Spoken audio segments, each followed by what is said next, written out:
Muchas gracias, embajador. Antes que nada, permítame saludar y agradecer también a Néstor por esta invitación.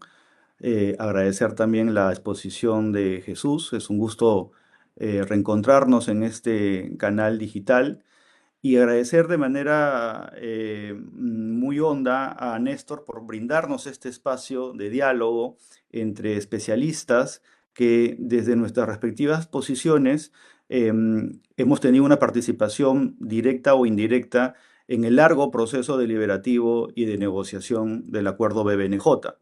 Le agradezco a usted, embajador, por la presentación, porque sí me parece importante destacar que como ex director jurídico de la Comisión Permanente del Pacífico Sur, tuve la oportunidad de participar justamente en el proceso deliberativo y de negociación de este acuerdo.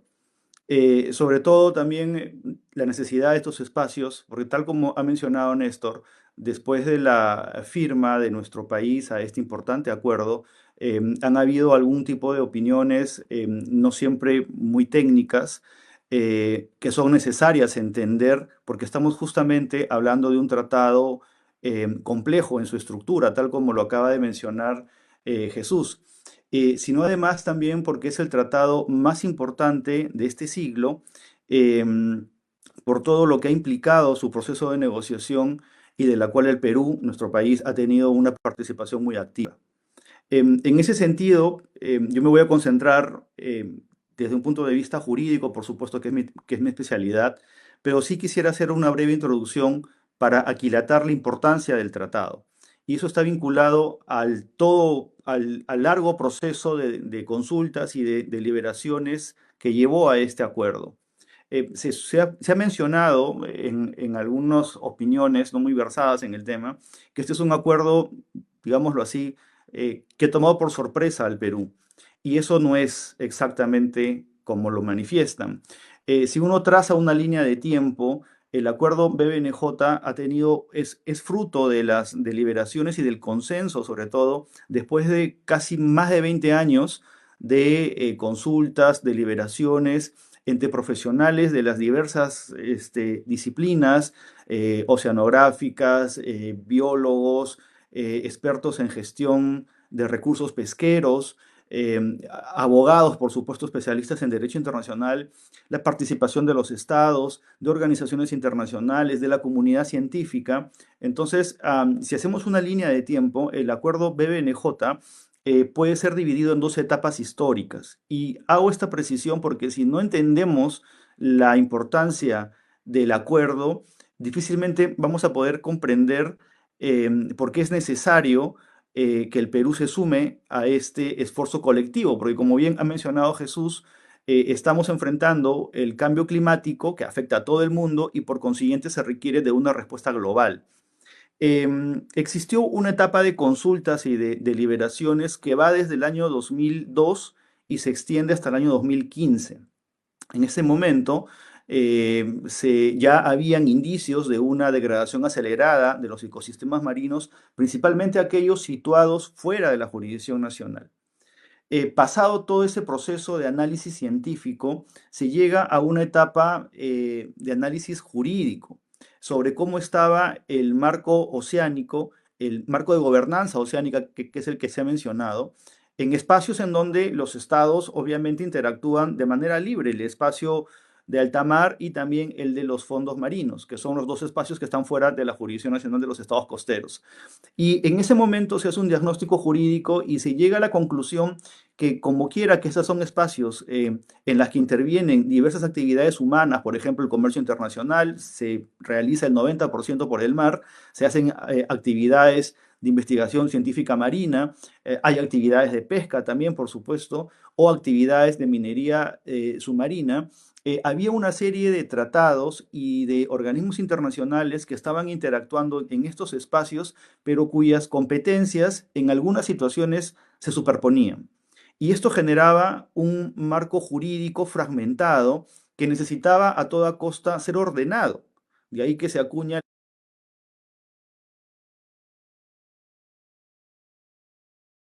los esfuerzos de la comunidad internacional en las actividades que puedan llevarse a cabo en estas zonas, pero bajo ningún motivo, y acá quiero ser muy enfático, trastocar las competencias existentes de aquellas organizaciones, tanto mundiales como regionales, ni de los tratados existentes en estas áreas, en el sentido de no colisionar con ninguno de estos acuerdos.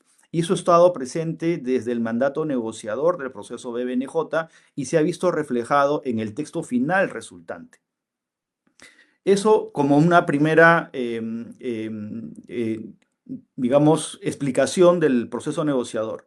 Ahora, desde el punto de vista jurídico, sabemos todos que he generado amplio debate sobre la citación, ¿no? De la Convemar en el texto del acuerdo. Como bien ha mencionado Jesús, que me ha antecedido en la exposición, la Convemar es la piedra angular, independientemente de las posturas que podamos tener sobre este acuerdo, es la piedra angular de todo el sistema jurídico vinculado a los océanos, de manera tal que es inevitable no hacer referencia al instrumento más importante que regula los océanos en el mundo, que es la Convemar.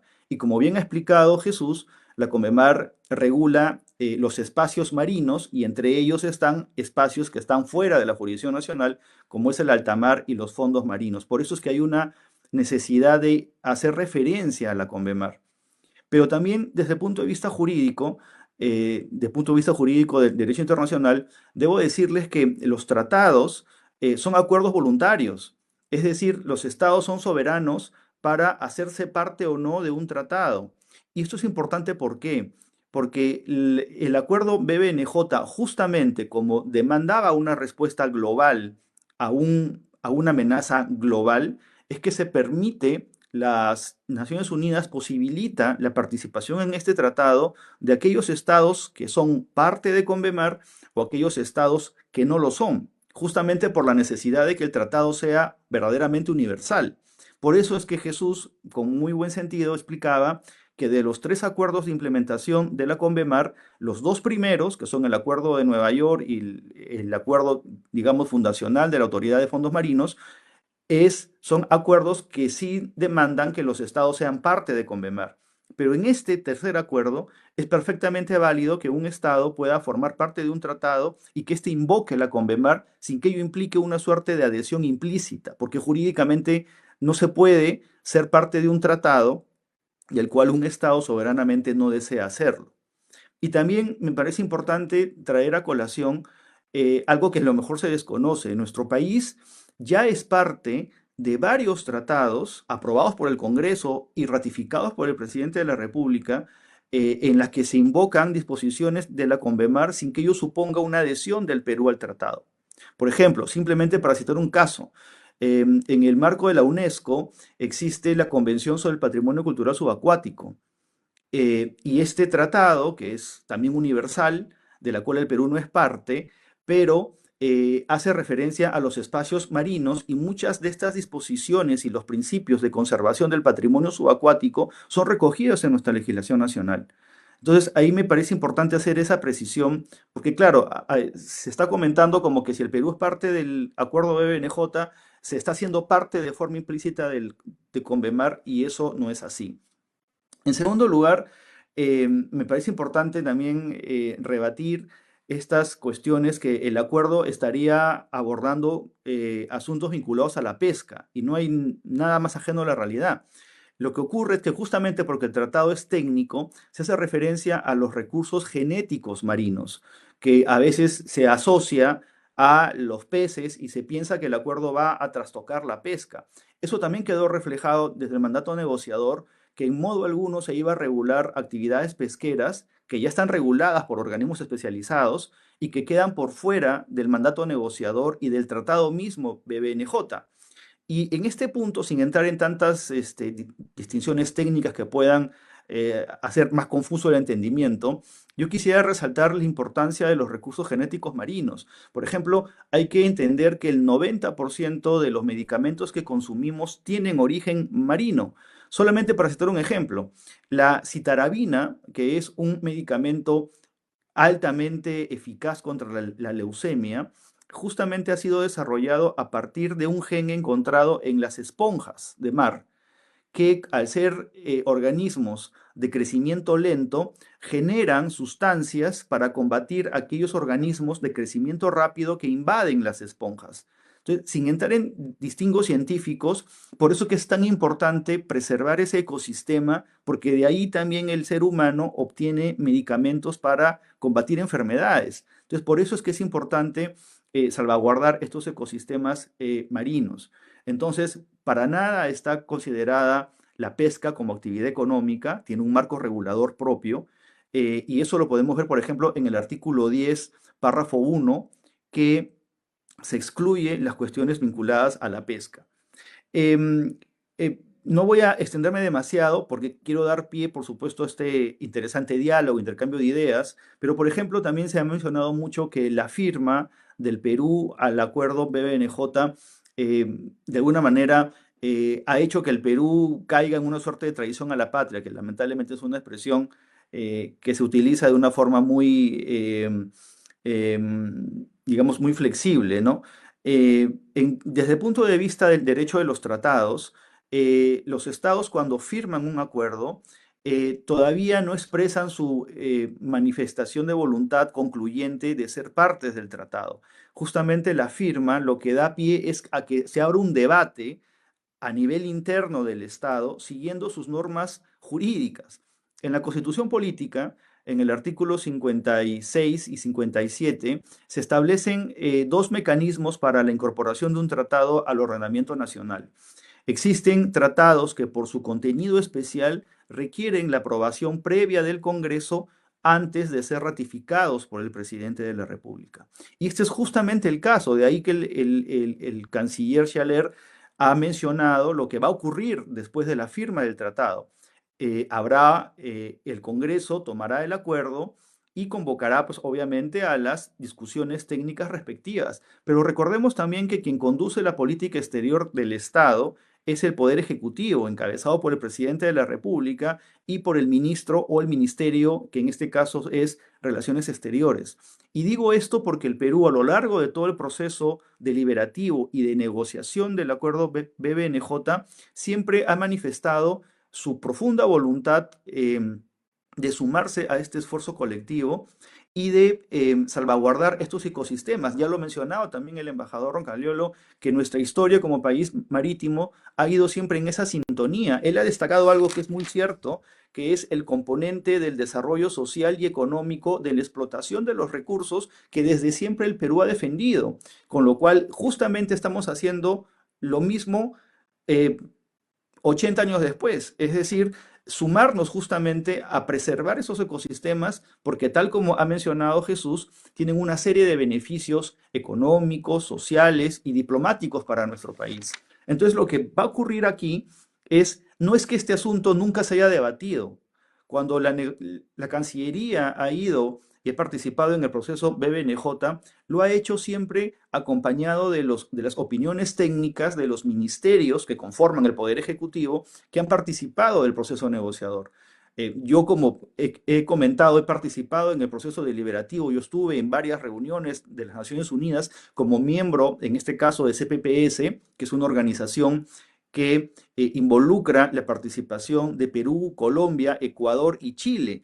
Y justamente yo daba lectura en varias intervenciones a la necesidad que se respete la condición jurídica de aquellos estados que no son parte de Convemar, algo que terminó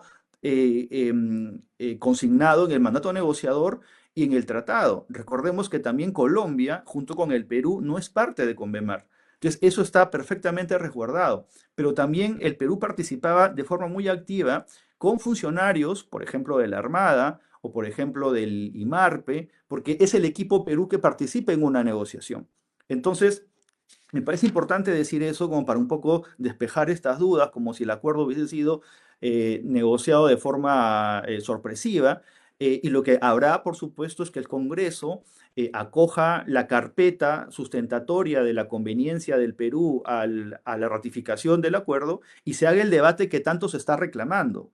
Y digo esto porque en alguna oportunidad he escuchado que se sugiere que el Perú retire la firma del tratado. Y eso sería un daño terrible porque, con todo respeto, seríamos una suerte del primer país que firma y de pronto sustrae o extrae su firma de un tratado en la que el propio Estado ha participado de forma activa. Eso generaría, por supuesto, un daño enorme a nuestra imagen a nivel de la política internacional. No quisiera extenderme más en detalles, pero simplemente quería hacer esas precisiones desde el punto de vista jurídico y nuevamente agradecer, Néstor, este espacio que nos das a los especialistas para poder informar de manera objetiva a los seguidores de este canal sobre un tema tan importante para el interés nacional como es el acuerdo BBNJ.